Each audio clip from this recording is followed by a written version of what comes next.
In Lesson 1-7, you'll be learning about functions. You will determine whether a relation is a function and also find function values. A function is a relationship between input and output. In a function, there is exactly one output for each input. In other words, for every x, there is exactly one y.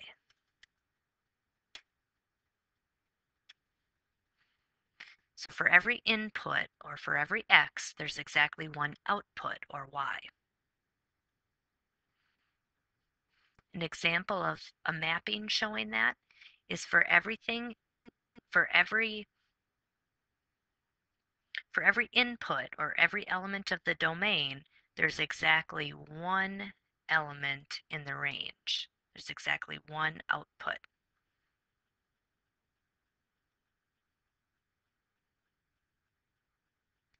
The first thing we're going to do is determine whether each relation is a function. In our first example, we want to check to see that for every x, there's exactly one y. So if I look at -2, it matches up with exactly one thing. If I look at 0, it matches up with 1. 3 matches up with 1, and 4 matches up with 1. It's okay that these two go to the same y. What we can't have is one x value going to two different y values. So this one is yes, it is a function.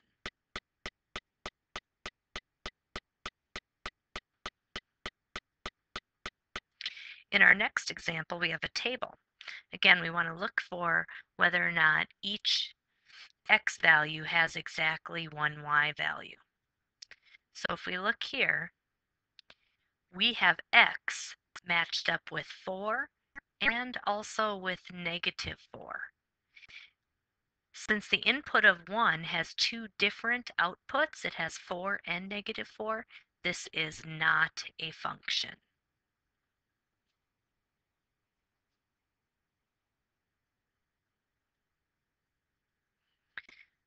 One other way to look at it would be in a set of ordered pairs. Again, we want to look to see that for every input, there's exactly one output, or for every x, there's exactly one y. If you look right here, we have 3 going with -2 and with 1. So this one here is not a function.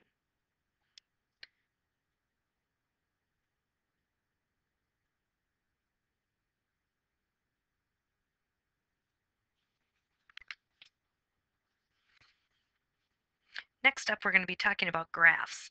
A graph that consists of points that are not connected is a discrete function, and a function graphed with a line or smooth curve is called a continuous function. Example 2 says, at an ice sculpting competition, each sculpture's height was measured to make sure that it was within the regulated height range of 0 to 6 feet. The measurements were as follows. Team 1, 4 feet. Team 2, 4.5 feet. Team 3, 3 and 2/10 feet. Team 4, 5 and 1/10 feet. And Team 5, 4 and 8/10 of a foot. Part A says make a table of values showing the relation between the ice sculpting team and the height of their sculpture. So basically, you just go ahead and make a table. Team 1 was 4, Team 2 was 4.5, Team 3 was 3 and 2/10, Team 4 was 5 and 1/10, and Team 5 was 4 and 1/8. The next part asks you to determine the domain and the range of the function. Remember, the domain is your x value or your input, and your range is your y value or your output. So our domain for this particular problem is 1, 2, 3, 4, 5.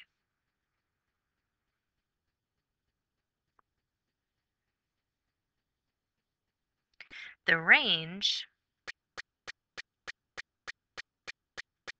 The range is the output or the y values. So we have 4, 4.5,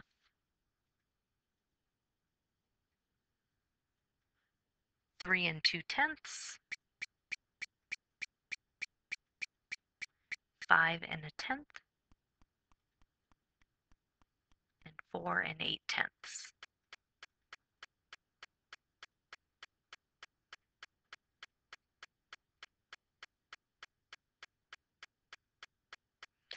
Part C says to write the data as a set of ordered pairs, then graph the data.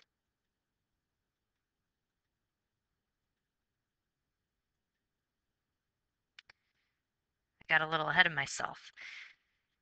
As a set of ordered pairs, you would just go ahead and list them out with parentheses around them and commas between them.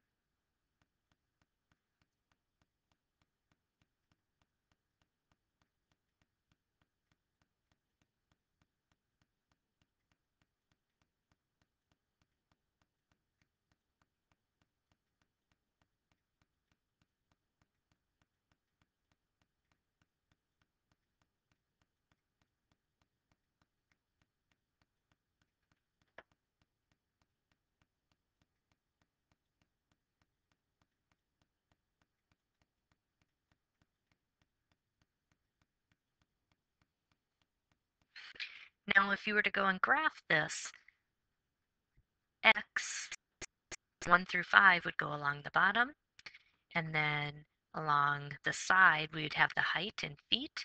You want to make sure you use equal intervals. Remember, then you would just put a point for each one. We're not going to connect these because it wouldn't make sense to have a number between 1 and 2. It's either team 1 or team 2, which leads us to our next part. State whether the function is discrete or continuous. Because the points are not connected, the function is a discrete function.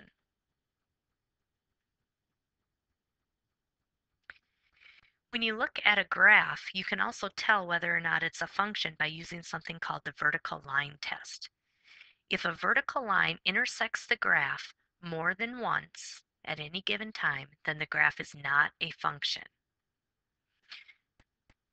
In this first example, if I take a vertical line and I slide it across, at every point I stop here, it's crossing my graph in only one point, so therefore it's a function.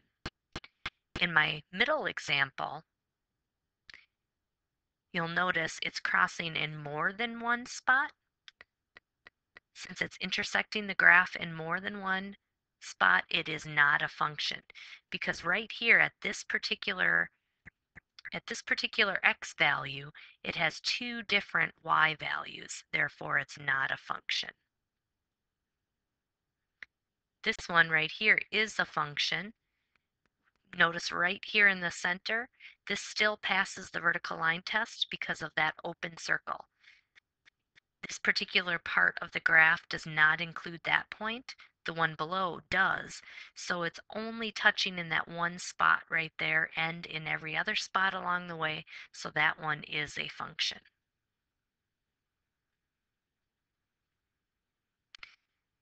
Next thing we're going to do is determine whether or not an equation is a function. And basically, if you go and graph the equation, you can check to see if it passes the vertical line test or not. So in order to graph it, you want to first make a table of values. So in this example here, a table of values would look like this. You would just choose some different values for x, put them in, and see what y would have to be to make this a true statement. So when x is -1, -3 times -1 is 3. 3 plus 5 is what y would have to be to make this true. And you would do that for several different x values. Then you would go ahead and graph those. Remember, the first number tells you if you move right or left on the graph. The second number tells you if you go up or down on the graph. So once you graph those points, take a look at it. You can take a vertical line, see if it passes the vertical line test. Nowhere on this graph does it cross in more than one spot. therefore it is a function.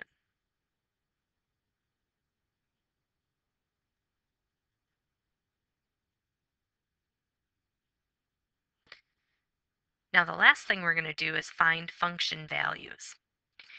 Equations that are functions can be written in a form called function notation. I sometimes like to call this fancy Nancy notation, sort of like the children's books where there's fancy words for everything. Basically, the equation y equals 3x minus 8, if that's written in function notation, it looks like this. And it's read f of x equals 3x minus 8. Basically, this right here, the f of x, is your output, sort of like your y.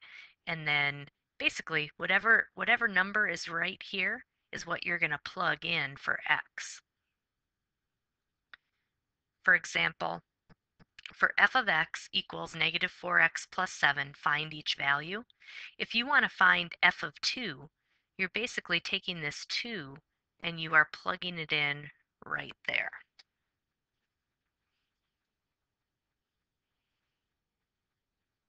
So f of 2 is going to equal negative 4 times 2 plus 7. Negative 4 times 2 is negative 8, and negative 8 plus 7 is negative 1.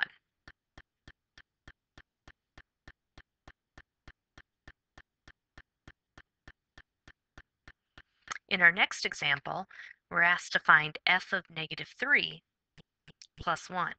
So again, we're going to plug this in here. But after we do that, then we're going to go ahead and also add 1. So f of negative 3 plus 1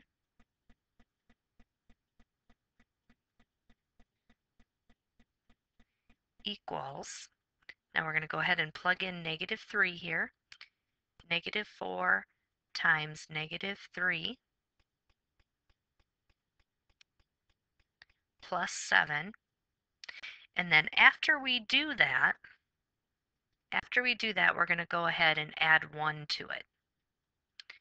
Negative 4 times negative 3 is negative 12.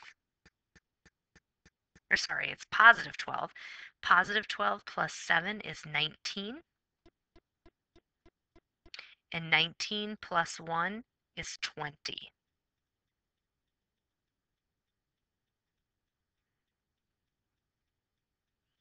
Now the last thing we're going to do is find function values of nonlinear functions. If h of t equals negative 16t squared plus 68t plus 2, find each value. So I'm going to once again plug in 4 in place of t.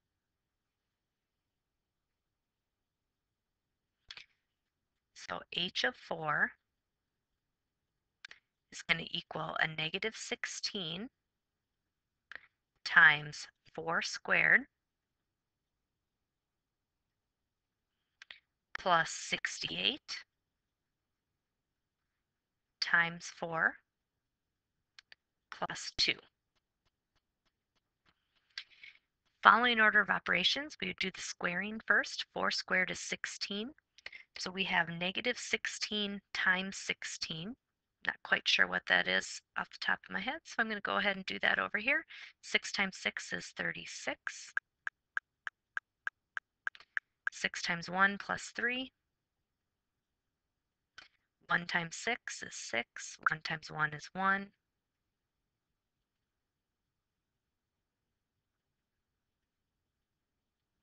You get 256, and it's going to be negative because a negative times a positive is negative. So negative 256. And now we're going to also do 68 times 4. 8 times 4 is 32. 6 times 4 is 24. Plus 3 is 27. So we have 272 right there in the middle, and then plus 2. Now when you go ahead and add those all together, I'm going to go ahead and add the two positive ones together first. That's 274 plus a negative 256. Since those are different signs, I'm not going to add the two numbers. I'm going to subtract them. 274 minus 256.